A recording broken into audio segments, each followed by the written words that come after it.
Dr. Dawn Bluer, and I'm here to do your periodontal consultation. That's great. I heard that you have gum disease and you were told that you need gum surgery and you're looking for an alternative. That's right. I know you've probably been told about what gum disease is, but if you don't mind, I'd like to review that with you so I can talk about your periodontal treatment options and especially why people are choosing laser periodontal therapy as their periodontal treatment of choice. Okay. Let's take a look at this picture chart. This is a picture of what a healthy tooth looks like. This is what you see when you look in your mouth. That's the tooth. This is the root. This is the bone, and the gum lays over the bone and attaches to the tooth just above the bone level. Between the gum and the tooth is a pocket or a space. We measure that using a ruler.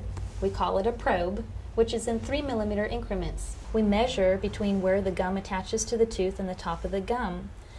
In a healthy situation, those pockets are very shallow.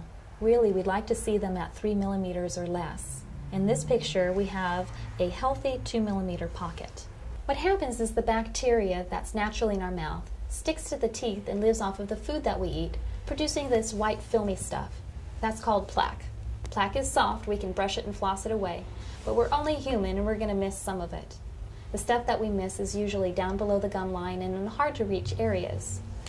What happens is the bacteria that live inside of the plaque irritate the gums and the gums get a little bit puffy or inflamed, and what we have is some surface inflammation. This is called gingivitis. Most people have some inflammation or gingivitis going on somewhere, if not everywhere, in their mouth by the time 6 months rolls around since their last cleaning. That's why we recommend that people with gingivitis get their teeth cleaned twice a year. What happens if plaque sits there for long enough, eventually it turns hard into barnacles of calculus or tartar, same thing. Now the bacteria that live inside those barnacles will eventually destroy the attachment between the gum and the tooth, opening up a deeper than normal space or pocket. In this picture we see a 5 millimeter pocket, allowing the bacteria to then start attacking the bone too. When we have attachment loss and bone loss, this is called periodontitis. This is no longer a surface problem, it's a problem going on down below the gum line, deep below the surface.